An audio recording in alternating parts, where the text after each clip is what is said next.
Cette chanson, c'est déjà l'un des succès de son nouvel album sorti il y a quelques semaines. On est très heureux d'accueillir ce matin en direct, évidemment, Benjamin Biolay. Bonjour Benjamin. Bienvenue. Bienvenue chez nous. Merci beaucoup. Ce nouvel album, composé de 24 chansons, s'intitule Le disque bleu. On va en parler, Benjamin, comment il s'est composé, où vous l'avez écrit. Mais on commence par une séquence qui s'appelle du tac au tac. Très bien. Je vous pose en 1 minute plein de questions. Voilà. Alors, Okay. ça révolutionne pas l'interview, mais ça va peut-être Ça dire un petit révolutionne peu. le concept du matin, quand Ah, même. ben voilà. Du réveil. Vous allez voir Non, quand même pas, mais du matin. Vous allez voir la première question, Benjamin. C'est parti. Vous réveillez tôt pour venir nous voir ce matin. Facile, pas facile ou carrément miraculeux que vous soyez là? Non, facile. Ah, très bien. Le surnom qu'on vous donnait quand vous étiez petit, Je n'avais pas. J'avais horreur de ça, donc je ne laissais pas vous passer. n'aviez pas de Benji, pas de choses comme Ouais, ça? les gens faisaient des tentatives Ouais. de Benji, mais qui passaient. Vous coupiez court tout de suite. Ouais. D'accord. Optimiste ou pessimiste? Optimiste. Si je vous dis que vous êtes Capricorne, est-ce que ça vous parle? Sous-entendu Oui. l'astrologie, vous Oui. y croyez? Oui. D'ailleurs, vous en parlez dans Un petit peu. dans une de vos chansons. Chanceux ou malchanceux dans la vie? Ah, chanceux. Gros bosseur ou petit bosseur avec de grandes capacités? Gros bosseur. Mer ou montagne? Merde. Timide ou extraverti? Timide. Mais ça va mieux avec le temps ou... Ah, pas le choix. Avant de monter sur scène, vous êtes comment? Stressé ou hyper cool, Benjamin? Non, stressé. Toujours? J'aurais même dit hyper stressé. Ouais. Ah ouais. Ouais, quand même. Une de vos plus grandes qualités? Je sais pas, c'est difficile de... Souvent, les gens disent des trucs, genre, je suis opiniâtre, qui sont des... Ouais. Ou des... Ah non, vous m'avez pas demandé mon défaut, vous m'avez demandé ma qualité. Ça arrivait, de défauts et qualités. Non, bah, j'en ai plein, des qualités pas beaucoup, enfin, mais il suffisait peut-être de savoir jouer de la musique, je pense. quoi. Peut-être, ouais. Merci en tout cas d'avoir répondu. Benjamin, donc votre double album est sorti il y a quelques semaines, c'est le disque bleu, et alors, il se présente en 2 parties. Il y a un album intitulé Résident, l'autre visiteur, on va tout expliquer. On va peut-être écouter, si vous êtes d'accord, un extrait, et regarder un extrait d'Adieu Paris, un des titres de cet album. Regardez. Paris les bains, Paris chagrin, Paris station balnéaire. Le pied marin ne me sert à rien sans bord de mer, sans brise lame et sans cargo. Adieu Paname, tu pleures trop. Alors, cette chanson, Benjamin, Adieu Paris, c'est une balade acoustique d'inspiration bossa. La bossa nova, ça vous vient d'où? Quand est-ce que vous avez découvert cette passion? Parce que c'est aussi un peu votre touche. Oui, mais en vérité, c'est vraiment une école de la chanson française aussi, depuis Pierre Barou. Il y a plein d'artistes qui ont fait de la bossa nova en France ou de la musique d'obédience brésilienne. Ouais. Et pour moi, je l'ai d'abord connu à travers la chanson française. Et puis après, à travers Stan Getz et Astrid Gilberto, et puis le fameux disque de Sinatra et Joby. Mais j'ai l'impression que c'est français, en fait, quoi. Ah ouais. Ouais, je trouve, ouais. Mais par exemple, cette chanson-là de Joao Gilberto, celle-là, vous la placez où dans votre panthéon? Ah bah là, c'est 2 génies absolus. C'est Antonio Carlos Jobim et Vinicius de Moraes qui ont écrit ces chefs-d'œuvre absolus. Donc, cette chanson a révolutionné la planète, en fait, parce que cette musique est arrivée, elle est devenue un peu une musique mainstream partout, quoi. Tout le monde, dans tous les pays, il y a un peu de la bossa. J'en ai entendu l'autre jour une en yougoslave. Oui. Non, mais c'est à cause du basket que voilà. Ouais. Et j'étais impressionné que ça marche même dans des langues qui pourraient paraître un peu plus rugueuses, quoi. Bien sûr. Cet album, vous l'avez composé où? Beaucoup à Sète et à Paris, en vérité, et à Buenos Aires. Ouais. À Rio, j'ai surtout enregistré, à Bruxelles aussi, et mais beaucoup à Buenos Aires aussi. Pardon de cette question de novice, mais pourquoi tous ces lieux différents? Parce que malheureusement ou heureusement, j'y vis. Enfin, donc c'est au gré de vos voyages, voilà, de l'endroit votre... où je suis. Et à Buenos Aires, je travaille aussi comme musicien, comme arrangeur parfois, et des choses comme ça. Et donc, je connais beaucoup de musiciens et j'avais envie de travailler avec eux sur mon disque. Et c'était beaucoup plus simple. Rio, c'était vraiment pour l'aventure. Je ne connais pas bien cette ville, quoi. J'y suis allé quelques fois, mais c'est pas... C'est un endroit où à chaque fois je suis sidéré, quoi. Quand on voit les thèmes des chansons de votre album, il y a les souvenirs, il y a l'enfance, il y a la jeunesse. Est-ce que vous diriez que vous êtes un peu nostalgique, mélancolique? C'est une forme peut-être de nostalgie, mais assez heureuse, hein, assez rassérénante en vérité. Moi, ressentir de la nostalgie, ça ne me rend pas triste. Parfois, ça l'est par définition, parce que ça vous rend émotif de penser à des gens qui sont plus là, par exemple. Mais on peut se rappeler aussi d'un moment d'éclat de rire avec quelqu'un de disparu, quoi. Donc c'est pas nécessairement négatif. C'est pas la neurasthénie, c'est pas la même chose. Ouais. Parmi les artistes qui vous ont construit, vous le dites souvent, cher Benjamin Biolay, il y a Gainsbourg et Brassens. Qu'est-ce que vous aimiez chez... par exemple, là, celle-là, ça s'appelle Résident Visiteur.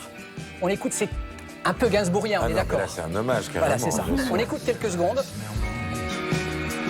Syntaxe, Henri, Guillaume,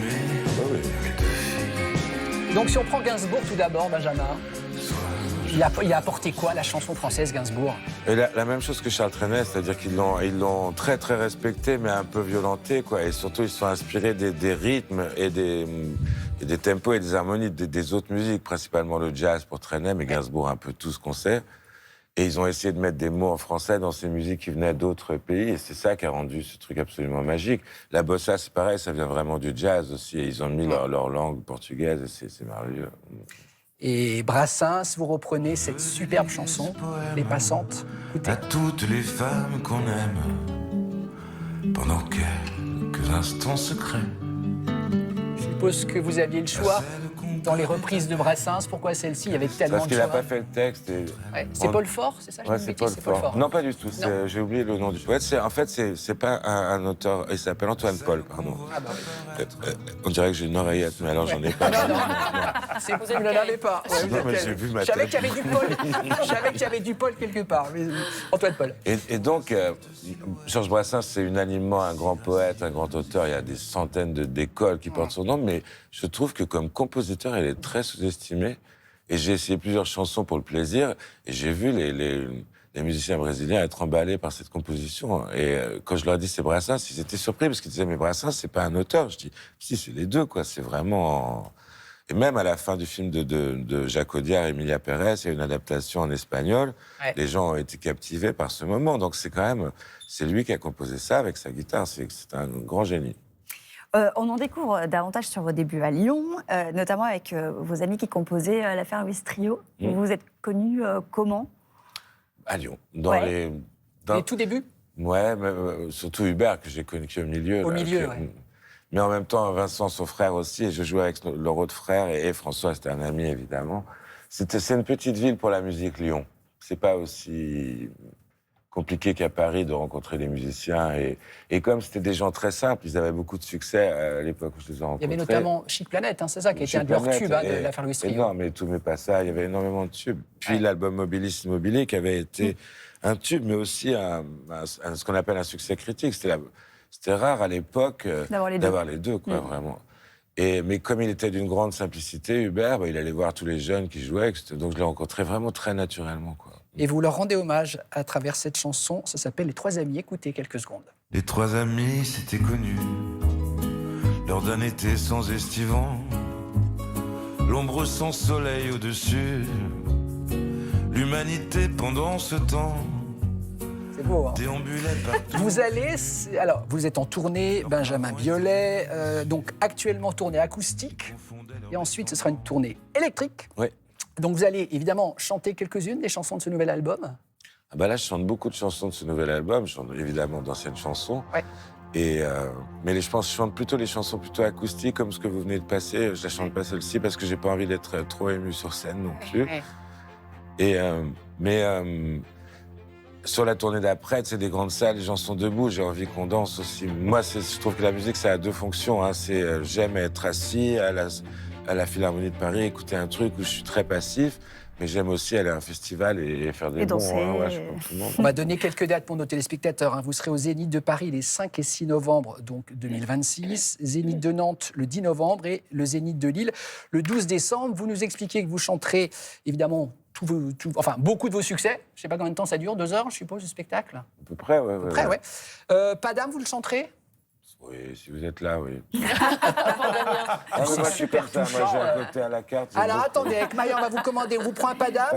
Passez la commande. Et on vous prend un Comment est à peine, ça vous va? Oui, ça va, ça passe. Regardez, ils sont compilés, tous ces succès. Regardez. Plus souvent qu'à mon tour, j'ai vu le son des vautours. J'ai cru les gens qui m'entourent, qui rêvent de bonheur, mais se foutent éperdument d'une autre. Éperdument d'une autre. J'attendais en vain.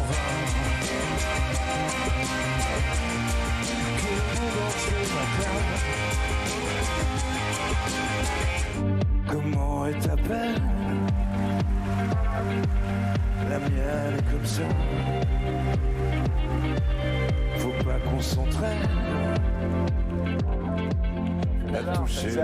Ça, c'était juste après le confinement. On parlait de vos cheveux, De tentatives Benjamin. capillaires de Benjamin. Oui, parce que ce que j'expliquais pendant le confinement, le jour où ils ont réouvert un peu les supermarchés, les trucs comme ça, je cherchais un truc marrant à acheter, j'ai trouvé que de la teinture blonde et je suis rentré, je me suis c'est né dit, comme ça. C'est vous qui l'avez faite vous-même. Ah ouais, je suis devenu... Disons, bravo. Je suis maître teinturier. Christophe Robin. Très bien. Bah, Mathilde, vous allez garder la parole. Oui. Pour, Moi, je suis sortir la les archives spécialiste de notre d'archives invité. ici, Benjamin, donc c'est pour ça que j'ai étudié un peu vos looks. Par le passé, vous vous souvenez d'un col orange, col roulé?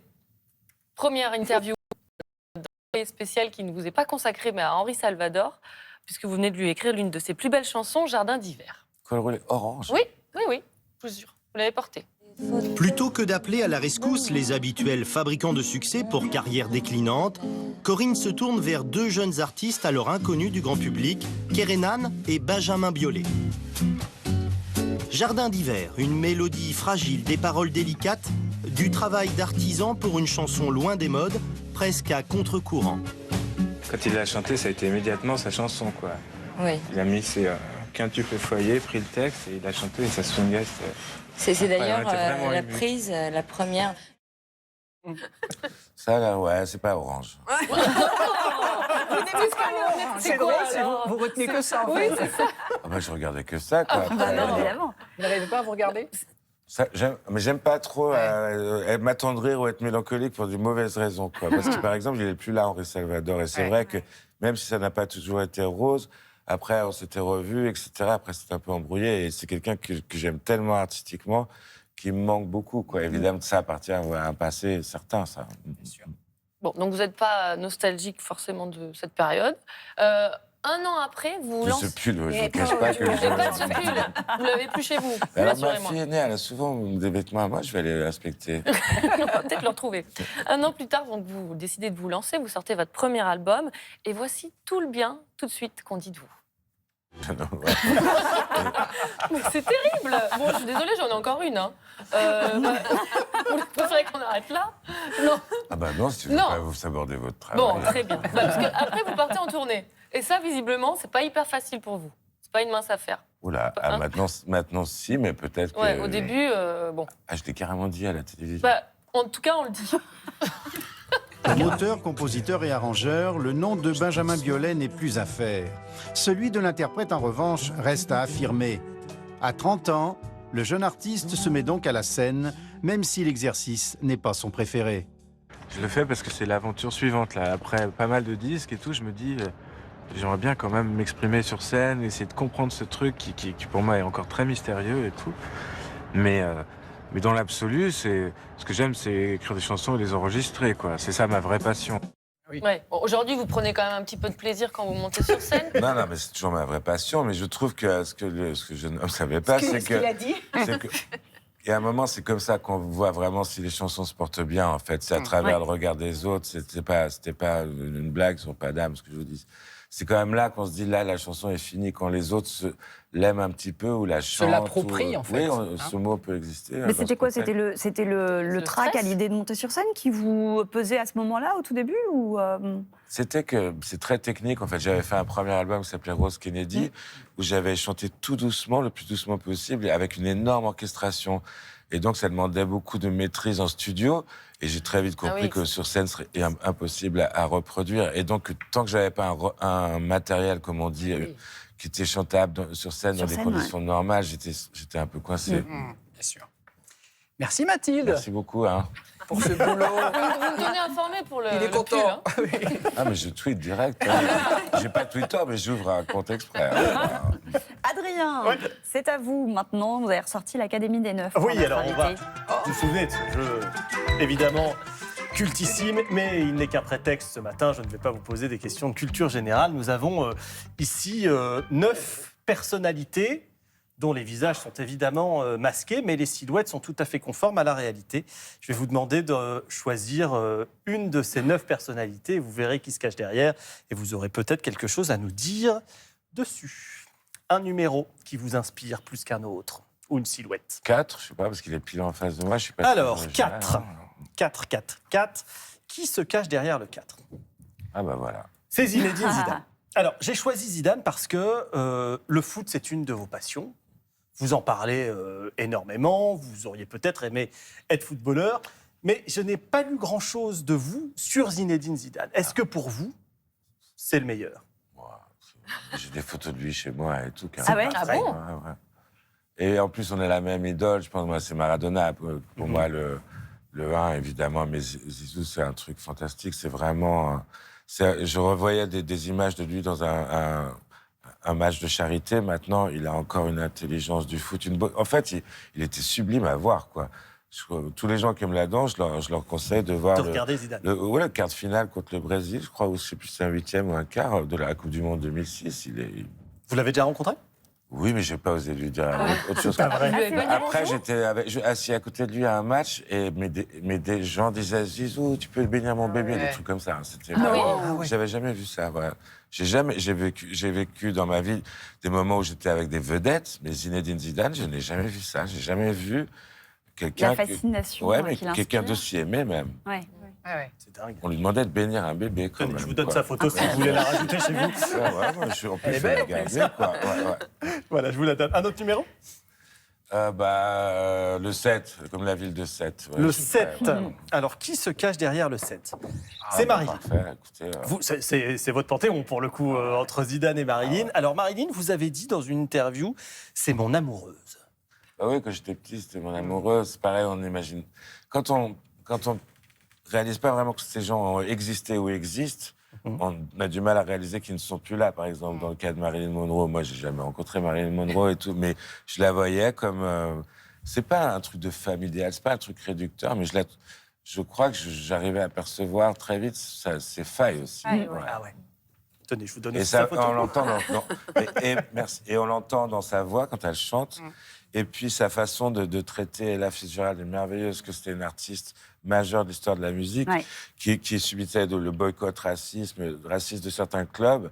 Et Marilyn l'a emmenée et l'a escortée. Et elle est venue tous les soirs la voir. Voilà, voilà, par exemple. Un autre numéro ? Elle est le 9. Le 9. Alors, le 9, C'est Nico. j'ai choisi Nikos. Alors, non pas pour votre passion pour la Grèce, je ne sais pas si vous aimez ce pays, mais en fait, J'adore la culture je méditerranéenne. trouve que Nikos incarne quelque chose qui est cette nouvelle génération de chanteurs à travers les télécrochets, que ce soit The Voice, la Starac. Vous avez participé à la Starac. Mais quel regard vous portez sur ces petits jeunes qui sont propulsés, qui deviennent des stars du jour au lendemain ? Est-ce que vous avez un regard attendri sur eux ? Est-ce que vous avez J'ai un de regard la peine ? attendri et admiratif, parce que je trouve que le niveau est de mieux en mieux. Franchement, quand on fait de la musique et qu'on se rappelle des premières éditions de la Starac, où on était dans une autre culture, c'était des années beaucoup plus radicales au niveau de la télé. Il y avait 3 bons chanteurs, et ce qu'ils appellent eux-mêmes des casseroles, en vérité. Oui, c'est ça. Mais qui mettaient de l'ambiance et qui s'amusaient. Il y avait des C'était personnages sympa, fantastiques. Il y en a qui sont encore connus, Jean-Pascal, tout ça. Pascal. Voilà. Mais ils chantaient comme des Georges gars. Alain. Georges Alain, c'est la star. Sa Macarena ou je sais pas quoi, c'est un truc mythique. C'était Doris Latino. Voilà. Oui. Quand Non, quand c'est il la se plante sur SketchUp, je crois, la SketchUp. Assez c'est possible. Vous n'y arrivez pas. Oui, c'était terrible. Mais est-ce que quand on a parfois galéré, qu'on n'a pas forcément bénéficié de ce coup de projecteur comme ils peuvent l'avoir, on se dit pas...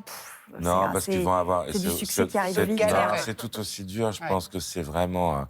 C'est une grande responsabilité qu'on prend vis-à-vis de ceux qui sont très jeunes, par exemple, de les lancer dans un truc comme ça, avec le miroir aux alouettes et tous les faux amis, etc. Et si jamais ça se passe pas très bien, c'est terrible. Et il faut durer dans ces métiers. C'est très Les dur. carrières se construisent sur le... Et si jamais on les... Mais lui, c'est un type très très bien. Nikos. Franchement, oui. Franchement. Tenez, je voulais mettre aussi. En plus, je sais parce qu'il m'a offert une très belle photo et pour mes parents, et du coup, je vais leur offrir la tête de Nico. Le cadeau de Noël pour Je vos vais le parents. Merci Adrien. On remercie Benjamin Biolay. Merci. Merci beaucoup. C'était un bonheur. Votre album, le disque bleu, est disponible. Et puis vous êtes en tournée dans toute la France. On rappelle quelques dates. 5 et 6 novembre au Zénith de Paris. 10 novembre, Zénith de Nantes. 12 décembre, Zénith de Lille. Et partout, plein de dates. Surveillez les dates. Benjamin vient chez vous. Merci beaucoup. Eh ben, merci pour l'accueil et merci pour les cadeaux. Avec Pas plaisir. facile à encadrer ce format, mais bon, merci.